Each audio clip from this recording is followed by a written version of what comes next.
Hello friends, welcome to my YouTube channel the clear fact. दोस्तों, आज 18 जनवरी 2022 के current affair section में आपका स्वागत है। चलिए आज का अपना करंट अफेयर सेक्शन शुरू करते हैं।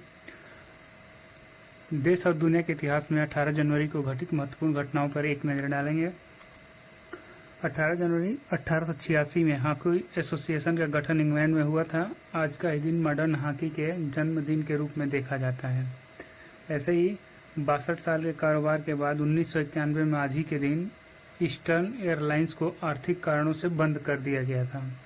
ऐसे ही साल 1995 में आज ही के दिन yahoo.com का डोमेन बनाया गया था। ऐसे ही 18 जनवरी 1996 में आंध्र प्रदेश के मुख्यमंत्री एन.टी. रामाराव का निधन हुआ था। ऐसे ही 2003 में हिंदी भाषा के प्रसिद्ध लेखक और कवि हरिवंश राय बच्चन का निधन हुआ था।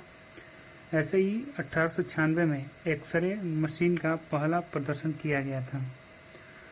तो ऐसे ही आज ही के दिन 1930 में रविन्द्रनाथ टैगोर ने साबरमती आश्रम की यात्रा की। तो चलिए आज का करंट अफेयर सेक्शन देखते हैं। आज का पहला क्वेश्चन है, IPL team Kolkata night Riders में निम्न में से किसे अपना नया बॉलिंग कोच नियुक्त किया है।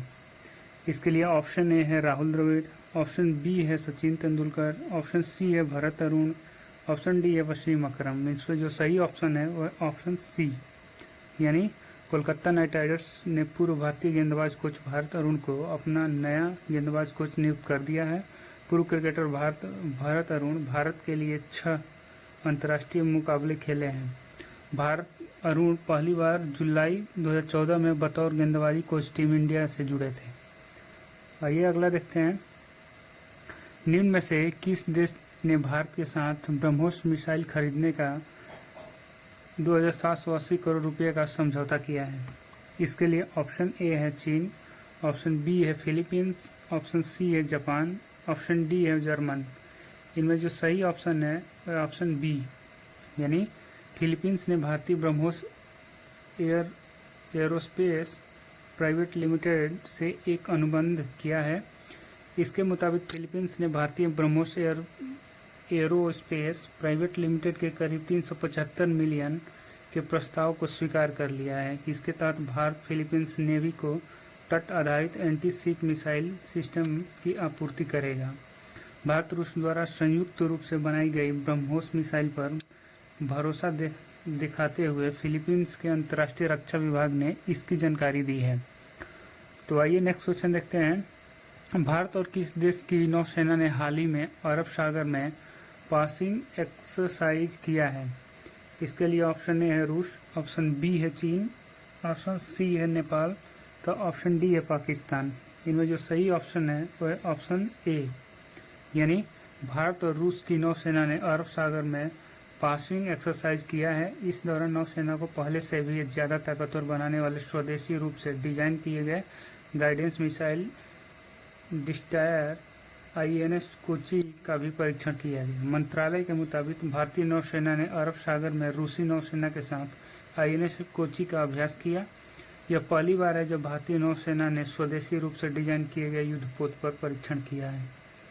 तो आइए अगला क्वेश्चन देखते हैं, फोर्ब्स की सर्वाधिक कमाई करने वाली शीर्ष 10 महिला खिलाड़ियों में वर्ष 2021 में निम्न में से किसे शीर्ष स्थान प्राप्त हुआ है। इसके लिए ऑप्शन ए है वीनस विलियम्स, ऑप्शन बी है सिमोन वाइल्ड्स, ऑप्शन सी है पीवी सिंधु, ऑप्शन डी है नाओमी ओकाशा। इनमें जो सही ऑप्शन है वह ऑप्शन डी, यानी जापानी टेनिस खिलाड़ी नाओमी ओकाशा वर्ष 2021 में दुनिया में सर्वाधिक कमाई करने वाली महिला खिलाड़ियों में शीर्ष पर हैं।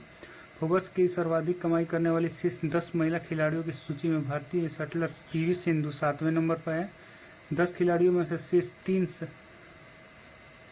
सहित कुल 5 टेनिस हैं। शीर्ष 10 खिलाड़ियों ने पिछले साल मिलकर करीब 1238 करोड़ रुपए की कमाई की, जो पिछले साल से 23% ज्यादा, जबकि 2013 में 16% अधिक है। तो आइए अगला क्वेश्चन देखते हैं, हाल ही में किस वरिष्ठ पत्रकार का हृदयघात की वजह से 61 वर्ष की उम्र में निधन हो गया है। इसके लिए ऑप्शन है कमाल खान, ऑप्शन बी है रवीश कुमार, ऑप्शन सी है अरमान गोस्वामी, ऑप्शन डी है राजदीप सरदोई। इनमें जो सही ऑप्शन है वह है ऑप्शन ए, यानी एनडीटीवी के मशहूर पत्रकार कमाल खान का 14 जनवरी 2022 को दिल का दौरा पड़ने से निधन हो गया। वे 61 साल के थे। कमाल खान अपने रिपोर्टिंग करने के तरीके तथा विषयों की बारीक जानकारी को सरल शब्दों में पेश करने के लिए जाने जाते थे। कमाल खान एनडीटीवी के उत्तर प्रदेश ब्यूरो में कार्यकारी संपादक थे। कमाल खान बीते 3 दशकों से पत्रकारिता में थे और 22 साल से एनडीटीवी से जुड़े थे। तो चलिए अगला क्वेश्चन देखते हैं। खेल मंत्रालय ने भारोत्तोलन में पहले हाई परफॉर्मेंस का निर्देश निम्न में से किसे नियुक्त किया है? इसके लिए ऑप्शन ए है राहुल सचदेवा, ऑप्शन बी है अविनाश पांडु, ऑप्शन सी है मोहन अग्रवाल, ऑप्शन डी है संजय त्रिपाठी। इनमें जो सही ऑप्शन है वह ऑप्शन बी, यानी खेल मंत्रालय ने पेरिस ओलंपिक तक भारोत्तोलन के लिए हाई परफॉर्मेंस निर्देशक के रूप में मॉरिशस के अविनाश पांडु की नियुक्ति की मंजूरी दे दी है।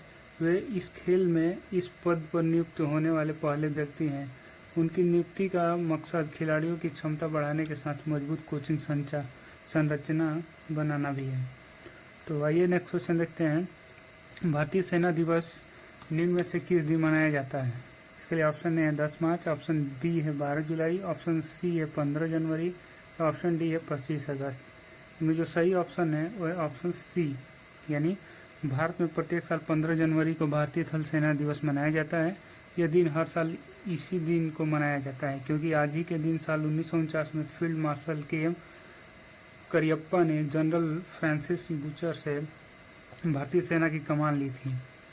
यह दिन सैन्य परेडों, सैन्य प्रदर्शनियों और अन्य आधिकारिक कार्यक्रमों के साथ नई दिल्ली व सभी सेना मुख्यालयों में मनाया जाता है। आइए अगला क्वेश्चन देखते हैं।